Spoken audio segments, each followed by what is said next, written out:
वो सब फेसबुक की एक पोस्ट से शुरू हुआ। मैं एक एंट्रेंस एग्जाम की तैयारी कर रही थी और इसी सिलसिले में मैंने फेसबुक पर कुछ पेजेस जॉइन किए थे। एक ऐसे ही तैयारी कर रहे ग्रुप के फेसबुक पेज पर मैंने एक सवाल पूछा और उसने इस पर कमेंट किया।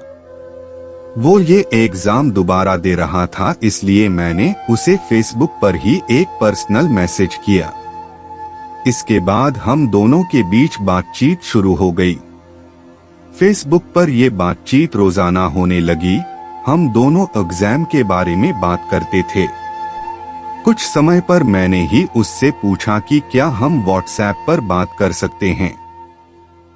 वो मान गया और हम दोनों ने अपना मोबाइल नंबर एक दूसरे के साथ शेयर किया। शुरू में हम दोनों सिर्फ पढ़ाई की ही बात करते थे। ज्यादातर हमारे बीच रात को ही बात होती थी। हम दोनों तैयारी में एक दूसरे की मदद करते थे। एक दिन ऐसे ही बात करते हुए रिलेशनशिप पर बात शुरू हो गई। मुझे यकीन नहीं होता कि तुम्हारा कभी कोई बॉयफ्रेंड नहीं रहा। व्हाट्सएप पर चैट करते हुए उसने मुझसे पूछा। मैं हमेशा पढ़ाई में ही लगी रहती थी, इसलिए शायद कभी किसी की जरूरत ही महसूस नहीं हुई। जब किसी लड़की का कोई बॉयफ्रेंड नहीं होता तो वो शायद यही बोलती है। मैं वैसे बहुत हंसमुख थी और मेरे बहुत सारे दोस्त थे, लेकिन मैं कभी किसी रिलेशनशिप में नहीं पड़ी थी। ये बहुत स्ट्रेंज है, मतलब मेरी भी एक गर्लफ्रेंड थी 2 साल पहले, लेकिन हमारा ब्रेकअप हो गया। मैंने जवाब में बस एक स्माइली भेज दी। फिर हमारे बीच किसिंग के बारे में बात शुरू हुई। मैंने अपनी जिंदगी में कभी किसी को किस नहीं किया था। ऑब्वियसली उसने अपनी पहली रिलेशनशिप में किस एक्सपीरियंस किया था। अचानक से उसने पूछा, अगर मैं तुम्हें अभी इसी वक्त किस कर लूं तो कैसा लगेगा। जब मैंने उसका ये मैसेज पढ़ा तो मेरा चेहरा लाल हो गया। मैं उस वक्त बेड पर लेटी हुई थी और कमरे की लाइट ऑफ थी। मैं उसे कुछ ही दिन से जानती थी, लेकिन उसका यह सवाल मुझे बिल्कुल भी बुरा नहीं लगा। मुझे नहीं पता हम एक दूसरे को जानते ही कितना है। हम दोनों तो एक शहर में भी नहीं रहते। मैंने उसे मैसेज लिखकर भेजा। शायद मुझे उससे इन सब चीजों के बारे में बात नहीं करनी चाहिए थी, लेकिन पता नहीं क्यों मुझे ये सब अच्छा लग रहा था। सोचो, अगर मैं तुम्हें जोर से पकड़कर अपने पास खींच लूं और तुम्हें किस कर लूं तो तुम क्या करोगी? उसने पूछा। क्या होगा अगर मैं तुम्हें धक्का देकर दूर हटा दूं? मुझे समझ ही नहीं आया कि और क्या बोलूं। वो जिस तरह से मुझसे फ्लर्ट कर रहा था मुझे अच्छा लग रहा था। मुझे पता था कि इन सब बातों का कोई अंजाम नहीं होगा। शायद इसीलिए मैं उससे ये सब बात कर पा रही थी, बिना कोई प्रेशर और डिस्कम्फर्ट फील किए बिना। फिर मैं तुम्हें और जोर से पकड़ लूंगा और तुम्हें कुछ नहीं करने दूंगा। मैं अपने होंठ तुम्हारे होठों पर रख दूंगा और तुम्हें जोर से किस करूंगा। तुम्हें अच्छा लगेगा। जिस वक्त मैंने वो पढ़ा मुझे सच में उसकी जरूरत महसूस होने लगी। मुझे शायद वो अच्छा लगेगा। मैंने एक नोटी स्माइली के साथ उसे लिखकर भेजा। मैं उस वक्त मुस्कुरा रही थी। उस पूरी रात हमने इसी तरह बात की। वो मुझसे फ्लर्ट कर रहा था, कुछ भी सेक्सुअल कहता और मैं वापस उससे फ्लर्ट करती। ये सब कुछ दिनों तक चलता रहा। फिर हमने स्काइप पर बात की। जब हमने स्काइप पर बात करनी शुरू की सब कुछ बदलने लगा। हम दोनों एक दूसरे के लिए सीरियल होने लगे और 20 दिन के अंदर ही सब कुछ बदल गया। और इस तरह वो मेरा पहला बॉयफ्रेंड बना। हम दोनों का एंट्रेंस एग्जाम 16 अक्टूबर को दिल्ली में था। हम दोनों ने फैसला किया हम दिल्ली में मिलेंगे और एक रात एक दूसरे के साथ किसी होटल में रहेंगे। हम दोनों के बीच सब बहुत अच्छा चल रहा था। लेकिन दिल्ली जाने के सिर्फ एक हफ्ते पहले ही उसने कहा कि वो मुझसे नहीं मिल सकता क्योंकि उसे कोई बहुत जरूरी काम है और उसे एग्जाम देने के बाद फौरन वापस जाना होगा।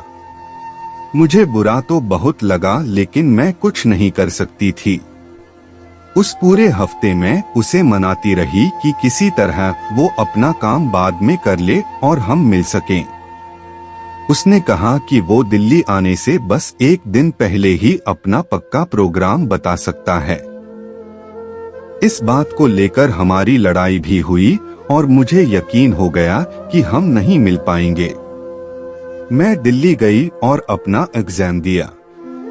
जैसे ही एग्जाम खत्म हुआ मेरे पास उसका फोन आया कि वो मुझसे एक दिन बाद मिल सकता है, तो हमने 17 की सुबह मिलने का फैसला किया। मुझे अभी भी उस पर यकीन सा नहीं हो रहा था। मैं बहुत ज्यादा उम्मीद नहीं बांधना चाहती थी क्योंकि मुझे भरोसा नहीं था कि वो मिलने आएगा ही, लेकिन वो आया। सुबह 10 बजे हम हौस खास मेट्रो स्टेशन पर मिले। वो हमारी पहली मुलाकात थी और मुझे लग रहा था कि ऐसे मिलना बहुत ऑकवर्ड होगा, लेकिन वो बिल्कुल भी ऑकवर्ड नहीं था। हम दोनों के बीच का अफेक्शन उस मुलाकात में भी था। हम कुछ देर बाहर यहाँ वहाँ घूमे और फिर कनॉट प्लेस गए। वहाँ कुछ खाने के बाद हमने होटल ढूंढना शुरू किया। एक अच्छे होटल में हमने एक रूम बुक किया। उस वक्त दोपहर के करीब 1 बजे थे। हम कमरे में जाकर फ्रेश हुए और वहीं बैठ गए। मेरा दिल जोर से धड़क रहा था। फोन पर बात या चैट करने तक तो ठीक था, लेकिन उसके सामने बैठकर बात करना, वो फीलिंग बहुत अलग थी। मैंने बहाना किया कि मैं थक गई हूँ और बेड पर लेट गई। उसने कमरे की लाइट ऑफ कर दी और मेरे साथ बेड पर ही लेट गया। मैं बेड के एक कोने में जाकर सिमट गई और खुद को ब्लैंकेट में छुपा लिया। वो बेड पर आया और उसने मुझे अपने पास खींच लिया। बिना एक शब्द बोले उसने मुझे किस किया। मैंने भी उसे वापस किस किया। उतने ही पैशन के साथ धीरे धीरे हम दोनों आगे बढ़े। उसका हाथ पहले मेरी शर्ट के अंदर गया और फिर कुछ ही देर में हम दोनों एक दूसरे के साथ। मुझे लग ही नहीं रहा था कि मैं उसे बस कुछ हफ्तों से जानती हूँ। हमारे बीच का वो कनेक्शन एकदम जादू की तरह था। कुछ देर के बाद एक दूसरे के साथ बाहर कुछ खाने के लिए चले गए।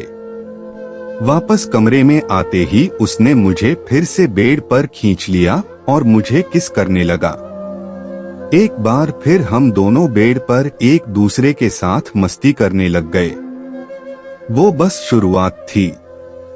उस दिन हम दोनों को वापस जाना था और हमारी ट्रेन शाम की थी। हमने सारा दिन बेड में ही एक दूसरे के साथ बातें करते हुए बिताया। वो रात मेरी जिंदगी की सबसे खूबसूरत रात बन गई। हम दोनों का रिश्ता आज भी उतना ही मजबूत और खूबसूरत है। हम दोनों रोज बात करते हैं और स्काइप पर बात करते हैं। मैं हमेशा से चाहती थी कि मेरा फर्स्ट टाइम ऐसा ही हो जैसे सब कुछ हुआ और मुझे बहुत अच्छा लगता है बार बार वो सब सोचना भी। आशा करता हूँ कि यह कहानी पढ़कर आपको अच्छा लगा होगा। आगे भी आपको कई कहानियाँ मिलती रहेगी। इस कहानी को पढ़ने के लिए और अपना कीमती समय देने के लिए दिल से आपका कहानी कैसी लगी आप हमें कमेंट के माध्यम से बता सकते हैं। साथ ही सभी तरह की कहानियाँ लगातार सुनने के लिए इस चैनल को सब्सक्राइब करके घंटी के बटन को दबाकर ऑल पर सेट कर लीजिए, ताकि आने वाली वीडियो का नोटिफिकेशन आपके पास तुरंत पहुंच जाए। मिलते हैं फिर एक नई कहानी के साथ, तब तक के लिए जय हिंद, वंदे मातरम।